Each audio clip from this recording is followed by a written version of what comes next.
세계 곳곳에서 코로나19 관련 검역과 통제가 강화하고 있는 가운데 특히 중국에서 우리 국민을 상대로 과도한 대응을 하는 것으로 나타났습니다.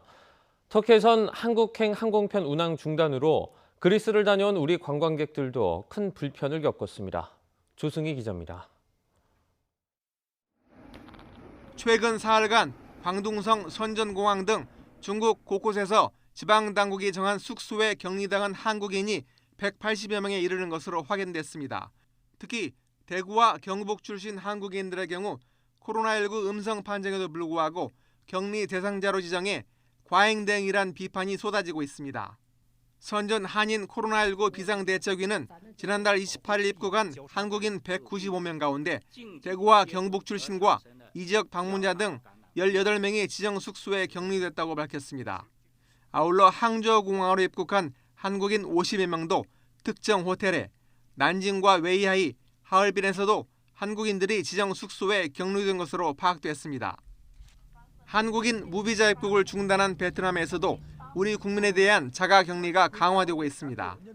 베트남 당국은 대구와 경북 지역 출신 여부와 관계없이 강제 격리했던 우리 국민에 대해 자가격리로 전환했습니다.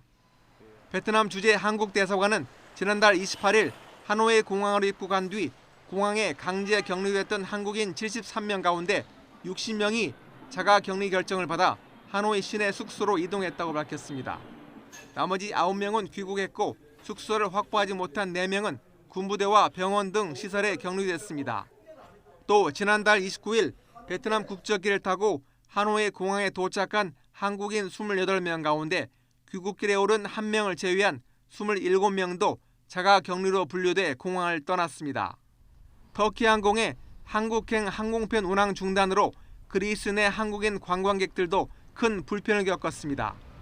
그리스 한국 대사관에 따르면 터키 항공은 지난달 29일 밤 그리스 관광을 마치고 귀국하려던 한국인 관광객 22명의 탑승을 막았습니다.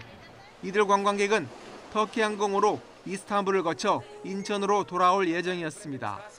한국인 관광객들은 결국 여행사 측 조율로 독일 항공편으로 귀국한다고 대사관 측은 전했습니다. YTN 조승입니다.